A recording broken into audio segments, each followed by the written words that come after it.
సరిగ్గా చేస్తే, చట్టాలు సరిగ్గా చేస్తే, లొసుగులు లేకుండా చేస్తే ఏ న్యాయ వ్యవస్థ కూడా అడ్డు రాదు సార్. నేను చెప్పింది అదే, మొదటి నుంచి చెప్తుంది అదే. చట్టం సరిగ్గా చేయండి, శాస్త్రీయంగా చేయండి. మా కమలాకరణ చెప్పింది కూడా అదే. శాస్త్రీయంగా చేయండి, అధ్యయనం చేయండి, ప్రాసెస్ ఫాలో కండి. అప్పుడు ఏ జ్యుడిషియల్ రివ్యూలో కూడా మనకేం ఇబ్బంది రాదు, ఆటోమేటిక్ గా మేము అనుకున్న లక్ష్యం నెరవేరుతుంది. రెండోది సార్, నేను దయచేసి మంత్రి గారిని కోరుతా ఉన్నా, మేమందరం కూడా మా పార్టీ అంతా కూడా ఆదర్శంగా తీసుకునేది పెద్దలు, మా తెలంగాణ సిద్ధాంతకర్తగా మేము భావించేది ప్రొఫెసర్ జయశంకర్ గారు.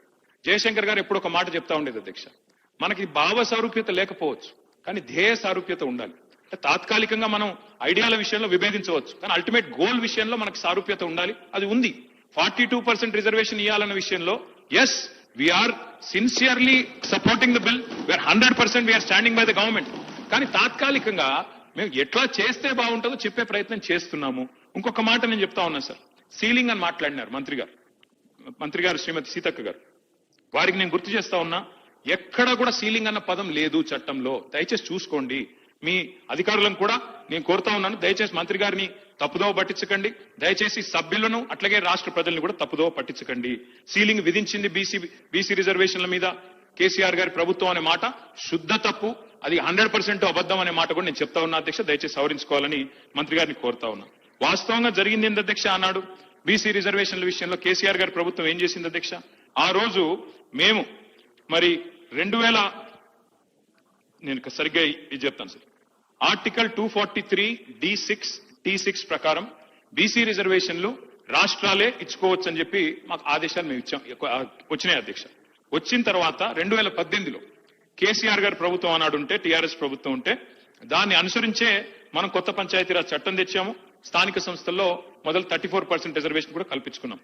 జీవో నంబర్ 396 ఆ రోజు ప్రభుత్వం, ఇప్పుడు మీ దగ్గర ప్రభుత్వంలో ఇవన్నీ కూడా ఉంటాయి చూసుకోండి, 396 ఇచ్చారు అధ్యక్ష కేసీఆర్ గారి ప్రభుత్వం, 34% రిజర్వేషన్ కల్పిస్తూ. అయితే వెంటనే ఇక్కడ నేను ఈ విషయం వాస్తవంగా చెప్పొద్దు అనుకున్నాను అధ్యక్ష, కానీ చెప్పక తప్పట్లేదు. ముఖ్యమంత్రి గారు మరి సభ్యులను రాష్ట్రాన్ని తప్పుదోవ పట్టించినప్పుడు చెప్పక తప్పదు. వెంటనే ఆ రోజు తెలంగాణ ప్రభుత్వం కేసీఆర్ గారి నాయకత్వంలో జీవో నంబర్ 396 ఇచ్చి ఆ రోజు బలహీన వర్గాల బిడ్డలకు మనం న్యాయం చేసే ప్రయత్నం చేస్తే స్థానిక సంస్థల్లో ఒక గోపాల్ రెడ్డి అనే ఒక వ్యక్తి, మహబూబ్ నగర్ జిల్లాకు సంబంధించిన వ్యక్తి అధ్యక్ష, హైకోర్టుకు పోయారు, దీన్ని అడ్డుకున్నారు అధ్యక్ష. ఎవరు అధ్యక్ష ఈ గోపాల్ రెడ్డి గారు? ముఖ్యమంత్రి గారికి సన్నిహిత బంధువు, అదేవిధంగా కాంగ్రెస్ పార్టీ నాయకుడు.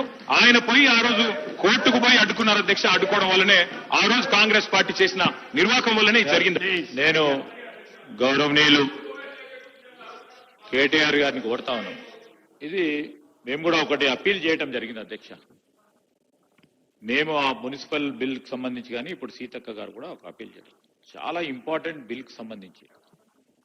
ఇప్పుడు ఆరోపణలు ప్రత్యారోపణలు చేయాలనుకుంటే వేరే డిస్కషన్ సార్. ఇది నేను చెప్తా ఉన్నాం అధ్యక్ష, దానికి సంబంధించి మీరు వేరే రూపంలో పోయి దీన్ని ఆపు చేయకుండా ప్రయత్నం చేయాలని అందరినీ కోరిన, మిమ్మల్ని కోరిన, ఎవరిని అందరినీ కూడా ఎవరన్నా ఈ రోజు ఈ బిల్లు ప్రవేశపెట్టిన తర్వాత ఏదో రూపంలో పోయి దీన్ని కాంగ్రెస్ ప్రభుత్వానికి మంచి పేరు రావు. కాంగ్రెస్ ప్రభుత్వం అని కాదు, బలహీన వర్గాలకు సంబంధించి దయచేసి ఇంతకుముందు మా సహచరులు పొన్నం ప్రభాకర్ గారు చెప్పినట్టు మీరు ఆమోదం చెప్తా ఉన్నారా లేదో అని 2 విషయాలు చెప్పి ఈ బిల్లును మనం పాస్ చేసుకుంటే బాగుంటుందని మా అభిప్రాయం. అదే మా సలహా, మా సూచన కూడా కోరుతా ఉన్నాం అధ్యక్ష. సీఎం గారు కనుక రాజకీయపరమైన అంశాలు మాట్లాడకపోతే మాకు కూడా మాట్లాడాల్సిన అవసరం లేదు. నేను సభ దృష్టికి, సభ్యుల దృష్టికి, రాష్ట్ర ప్రజల దృష్టికి వాస్తవాలు చెప్పాలి కాబట్టి నేను చెప్పాను. కానీ మాకు వేరే ఉద్దేశాలు లేవు అధ్యక్ష. సంపూర్ణంగా ఈ బిల్లును స్వాగతిస్తున్నాం, సహకరిస్తున్నాం, కావు సలహాలు కూడా ఇస్తున్నాం. స్వీకరిస్తారా లేదా మీ విజ్ఞత, దీన్ని మేము చేయగలిగేది ఏమీ లేదు. కానీ వాస్తవాలు చెప్పాలి కాబట్టి 2018లో మేము జీవో తెచ్చిన మాట వాస్తవం. బలహీన వర్గాలకు 34% రిజర్వేషన్లు ఇవ్వాలని సంకల్పించి జీవో నంబర్ 396 తెచ్చిన మాట వాస్తవం. గోపాల్ రెడ్డి అనే నాయకుడు అడ్డుకున్న మాట వాస్తవం. వారు ముఖ్యమంత్రి గారికి దగ్గరి బంధువు అన్న మాట వాస్తవం. మహబూబ్ నగర్ జిల్లా అన్నది వాస్తవం. అందులో నేనే తప్పు చెప్పట్లేదు, వక్రీకరించట్లేదు. అట్లాగే అధ్యక్ష ఇంకొక మాట నేను చెప్పాలి అధ్యక్ష. ఒక్క మాట దయచేసి నేను ప్రభుత్వానికి కోరుతా ఉన్నా అధ్యక్ష. మీరు మాట్లాడితే ఇందాక వేరే ఫామ్ లో రండి, మరి హౌస్ ఎన్ని రోజులు నడుపుతారో ఇప్పటివరకు చెప్పలేదు అధ్యక్ష. నిన్న మా హరీష్ రావు గారు, ప్రశాంత్ రెడ్డి గారు ఇద్దరు బీఎస్సీలో ఉన్నారు, అడిగారు 15 రోజులు నడపండి, ఎరువుల కొరత ఉంది, 15 రోజులు నడపండి, రాష్ట్రంలో వరదలు వచ్చి సమస్యలున్నాయి, 15 రోజులు నడపండి, బీసీల సమస్య చర్చిద్దాం, బీసీ డిక్లరేషన్ ఒక రోజు పెట్టండి అధ్యక్ష. బీసీ డిక్లరేషన్, ఫార్మర్ డిక్లరేషన్, యువజన డిక్లరేషన్, ఎస్సీ ఎస్టీ డిక్లరేషన్ పెట్టండి, 15 రోజులు హౌస్ నడపండి. కానీ ప్రభుత్వం పారిపోతుంది అధ్యక్ష. హౌస్ నడపడానికి సిద్ధంగా లేరు సార్. మేమేం చేస్తాం అధ్యక్ష దానికి? Sir we take a strong objection అధ్యక్ష. మేము ఇక్కడే ఉన్నాం అధ్యక్ష, వాళ్ళలాగా పారిపోలేదు. ఈ రోజు కూడా మేము స్పష్టంగా చెప్పడం జరిగింది, మా అభిప్రాయం బీఎస్సీలో చెప్పడం జరిగింది. ప్రజా సమస్యలపై వారు అనేక విషయాలను ప్రస్తావన తీసుకొచ్చినప్పుడు అన్ని విషయాల్లో కూడా డిస్కస్ చేయడానికి మా ప్రభుత్వం తరఫున మేము ఓపెన్ గా ఉన్నాం. We are ready. ఎన్ని రోజులు అంటే అన్ని రోజులు ఈ సభ నడపడానికి ఎక్కడ కూడా వెనుకాడబోము. ఈ రోజు ప్రత్యేక పరిస్థితిలో ఉన్న తరుణంలో ఒక పరంగా ఫ్లడ్స్ వచ్చినాయి, గణేష్ ఉత్సవాలు ఉన్న సందర్భము, వాటన్నిటిని కూడా దృష్టిలో పెట్టుకొని బీఎస్సీ నిర్ణయం తీసుకుంటుందని అభిప్రాయాన్ని వ్యక్తం చేశాం. కానీ వారు పారిపోతున్నప్పుడు వారు పారిపోయినారు అధ్యక్ష. ఇప్పుడు మేము పారిపోలేదు, ఇక్కడే ఉన్నాము, ఇక్కడే ఉంటాము, మళ్ళా కూడా వస్తాము, ప్రభుత్వంలో ఉంటాము. మీరు ప్రతి లేవనెత్తిన ప్రతి ప్రశ్నకు సమాధానం చెప్పే శక్తి ఉంది, యుక్తి ఉంది, తప్పకుండా చెప్తాం అధ్యక్ష. అధ్యక్ష, ఎల్ఏ మినిస్టర్ గారు మాకు మంచి మిత్రుడు అధ్యక్ష మా జిల్లా. కానీ ఎల్ఏ మినిస్టర్ గారు చాలా తెలివిగా పద ప్రయోగాలతో తప్పించుకునే ప్రయత్నం చేస్తున్నారు. ఈ రోజు రాత్రి రేపు హౌస్ వాయిదా ఇస్తారని మీకు తెలుసు, మాకు తెలుసు. ప్రభుత్వం పారిపోతుందా, ప్రతిపక్షం పారిపోతుందా, ప్రజలు నిర్ణయిస్తారు అధ్యక్ష. మేము 15 రోజులు చర్చ జరగాలని మనస్ఫూర్తిగా సభా వేదికగా డిమాండ్ చేస్తున్నాము. పెట్టమని చెప్పి ప్రభుత్వాన్ని కోరుతున్నాము. సహజంగా ప్రభుత్వం ముందుకు వస్తుంది, ఎల్ఏ మినిస్టర్ గారే డిసైడ్ చేస్తారు అధ్యక్ష. ముఖ్యమంత్రి గారి కన్సల్టేషన్ లో చేస్తారో చేయరో వారికి వదిలిపెడతాం అధ్యక్ష. సార్, మీ ఈ సాంప్రదాయాన్ని ఎక్కడ చూడలేదు సార్. జనరల్ గా మంత్రులు ఇంటర్వ్యూని అవుతారు, మరి గవర్నమెంట్ విప్లు కూడా అవుతున్నారు. మా సీనన్న కూడా మంత్రి కావాలని కోరుకుంటున్నా. మా జిల్లా బిడ్డ, మా రాజన్న సిరిసిల్ల జిల్లా బిడ్డ. తప్పకుండా మా లక్ష్మణ మొన్ననే అయ్యిండు, శుభాకాంక్షలు వారికి. మా సీనన్న కూడా కావాలని కోరుకుంటున్నా అధ్యక్ష. భవిష్యత్తులో వారు ముఖ్యమంత్రి కూడా కావాలని కూడా నేను కోరుకుంటా ఉన్నా అధ్యక్ష. అధ్యక్ష, నేను కాంగ్రెస్ ప్రభుత్వాన్ని సూటిగా అడుగుతా ఉన్నా అధ్యక్ష. పార్లమెంట్ లో చేయాల్సిన చట్టాన్ని ఇక్కడ చేస్తే ఎట్లా మీరు లాభం చేస్తారు, ఎట్లా బీసీలకు న్యాయం చేస్తారు, సమాధానం చెప్పండి. నెంబర్ 1. రెండవది, మీరే 5 గొంతుకులతో మాట్లాడుతున్నారు, 5 నాలుకలతో మాట్లాడుతున్నారు. ఒకసారి రాజ్యాంగబద్ధంగా చేస్తామంటారు, ఇంకోసారి పార్టీ పరంగా ఇస్తామంటారు, ఒకసారి ఆర్డినెన్స్ అంటారు, ఒకసారి బిల్ అని చెప్పి మార్చిలో బిల్లు పాస్ చేసిండ్రు, ఇప్పుడు జీవో ద్వారా అంటారు. నేను ఇంకొక చిన్న ప్రశ్న అధ్యక్ష, ఎల్ఏ మినిస్టర్ గారు చెప్పాలా అధ్యక్ష. ఇక్కడ మనం బిల్లు పాస్ చేస్తాం, బిల్లు ఎట్లాగో పాస్ అవుతుంది, మనకు మెజారిటీ ఉంది, మేము అందరం సపోర్ట్ చేస్తున్నాం, పాస్ అవుతుంది. మరి ఆర్డినెన్స్ మీద సంతకం పెట్టని గవర్నర్ దీని మీద ఎట్లా సంతకం పెడతారు సార్? నాకు తెలియక అడుగుతా. ఆర్డినెన్స్ బిల్లు రెండు ఒకటే కదా ఇప్పుడు మనం పెడుతున్న బిల్లు. ఆర్డినెన్స్ మీద సంతకం పెట్టలే గవర్నర్ గారు, మరి బిల్లు మీద ఎట్లా పెడతారని మీరు అనుకుంటున్నారు? ఏ రకంగా మరి సెప్టెంబర్ 30 లోపల ఎన్నికలు ఎట్లా పూర్తి చేస్తారు, రిజర్వేషన్లు ఎట్లా ఇస్తారు, గవర్నర్ సంతకం ఎట్లా పెట్టిస్తారు, ఆయన చేయమని బలవంతంగా పెట్టుకుని సంతకం పెట్టిస్తారా, ఏం చేస్తారు, ఎట్లా చేస్తారు? దయచేసి ప్రభుత్వం చెప్పాలా. ఆర్డినెన్స్ మీరే పంపుతారు కేబినెట్ నుంచి, ఆయన చేయకపోయే అభ్యంతరం మీకు చెప్పే, దానికి మీరేమైనా సమాధానం చెప్పినారో తెలియదు. మళ్ళీ ఈరోజు బిల్లు అంటున్నారు. ఎవరిని మోసం చేయడానికి, ఎందుకు మోసం చేయడానికి? దయచేసి మేము అడుగుతా ఉన్నాం అధ్యక్ష, సమాధానం ప్రభుత్వం చెప్పాలి. సార్, చాలా వారికి కూడా అన్ని అంశాలు తెలుసు. కానీ ఈరోజు ఆర్డినెన్స్ సంబంధించి ఎప్పుడైనా సెషన్ లేనప్పుడు బిల్లు తీసుకురాని సందర్భాలను పురస్కరించుకొని ఆర్డినెన్స్ తీసుకొస్తాం. ఎప్పుడైతే అసెంబ్లీ సెషన్ ఉంటుందో దాన్ని బిల్లు తీసుకొస్తాం. అందరికీ తెలుసు అధ్యక్ష, ఇక్కడ ఉన్న సభ్యులందరికీ కూడా తెలుసు.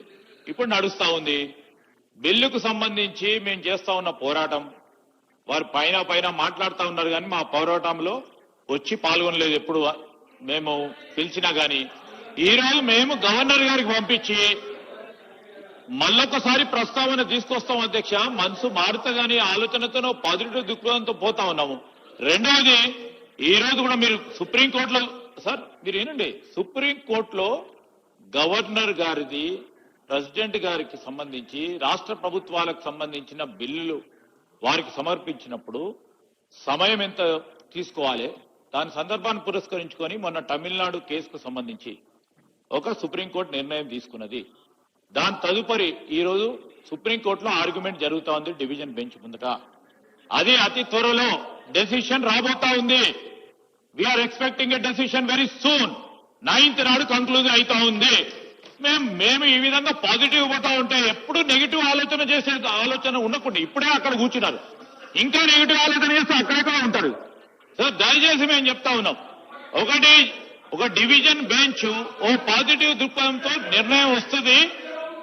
గవర్నర్ గారు కూడా అదే విధమైన ఆలోచనతోనే ఈ రోజు బిల్లు ప్రవేశపెట్టిన తర్వాత 3 ఆఫ్ ద హౌస్ అని ఎందుకు చెప్తా ఉన్నారు ప్రభాకర్ గారు? అనేక సందర్భాల్లో గవర్నర్ గారు 3 ఆఫ్ ద హౌస్ చూడాల్సిందే.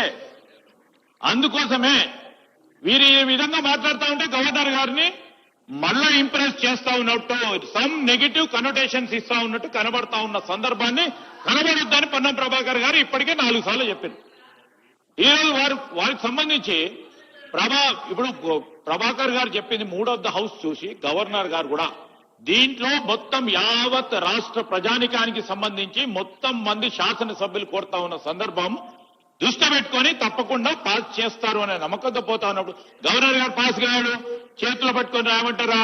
ఆయన ఏం సరి ఆయన నెగటివ్ కనోటేషన్ తో పోకుండా పాజిటివ్ దృక్పథంతో బలహీన వర్గాలకు మేలు జరగాలనే ఒక కాంక్ష ఉండాలి, ఒక చిత్తశుద్ధి ఉండాలి. మనసులో ఉంటే తప్పకుండా ఇవాళ కాకుండా రేపైతే బాగుండాలి. వాళ్ళకి లేదు. వారు కూడా అన్నారు అధ్యక్ష, బలహీన వర్గాలకు సంబంధించి కేసీఆర్ గారు మాట్లాడిండ్రు, కాదంటలేదు. ఈరోజు అదేవిధంగా బీసీ సప్లాన్ గురించి 2014లో 2-3 మాటలు మాట్లాడిండ్రు. మేము లేకపోవచ్చు, ఇక్కడ ఉన్న ఇతర గౌరవ సభ్యులు ఉన్నారు, ఇక్కడ బట్టి విక్రమార్క గారు ఉన్నారు. ఈ రోజు మేము చెప్తా ఉన్నాం 2014లో బీసీ సప్లాన్ పెడతామని ఇదే శాసనసభలో అదే పార్టీకి సంబంధించిన నాయకులు మాట్లాడటం జరిగింది అధ్యక్ష.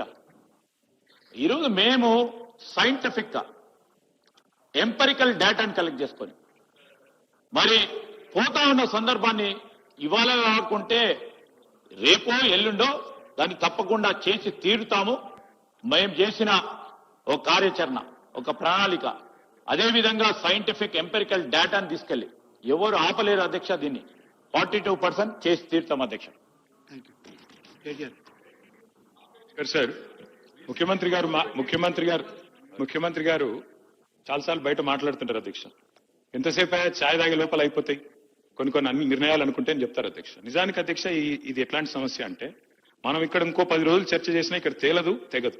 ఎందుకంటే అందరం ఒకటే అభిప్రాయంతో ఉన్నాం. తేలాల్సింది ఎక్కడ అధ్యక్ష? రాహుల్ గాంధీ గారు, మోడీ గారు ఒక ఛాయ్ తాగి ఇద్దరు డిసైడ్ చేసుకుంటే అర్ధగంటలు ఒడిచిపోతుంది సార్, బిల్లు పాస్ అయిపోతుంది, రాజ్యాంగ సవరణ జరిగిపోతుంది తప్ప ఇంకోటేం లేదు సార్. కాబట్టి మీరు ఇంకా 10 రోజులు హౌస్ నడిపి 10 రోజులు చర్చ పెట్టినా హాఫ్ అన్ అవర్ అయిపోయింది. మీరు కూడా కొంచెం ఎక్కడ సార్ నన్ను అందరూ మంత్రులే ఇంటర్ప్రిట్ చేస్తుంటే ఎడ చేయాలి సార్? అయిపోయింది 10 నిమిషాల్లో కంక్లూడ్ చేస్తాను సార్. అధ్యక్ష, మేము స్ట్రైట్ గా మా పార్టీ నుంచి అడుగుతుంది ఒకటే సార్.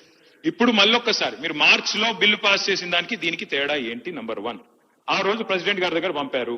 మరి ప్రెసిడెంట్ గారు ఇంకా సంతకం పెట్టకుండానే మళ్ళీ పంపడం వల్ల, మళ్ళీ చేయడం వల్ల ఎట్లా దీనికి రిలీఫ్ వస్తుంది? Number 1 question sir. తర్వాత చెప్పండి సార్, వాళ్ళు మళ్ళీ మంత్రులు ఊరికే ఇంటర్వ్యూ కాకుండా చూసుకోండి మీరు. తర్వాత రిప్లై వల్ల వారు చెప్పమనండి.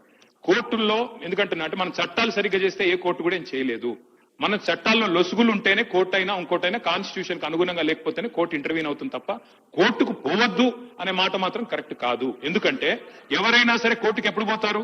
ప్రభుత్వాలే చట్టాలకు తూట్లు పొడిస్తే, ప్రభుత్వాలే చట్టాలకు మరి లోబడి పనిచేయకపోతే కోర్టుకు పోతారు, జ్యుడిషియల్ రివ్యూ ఉంటది. పోవద్దు అనే మాట తప్పు.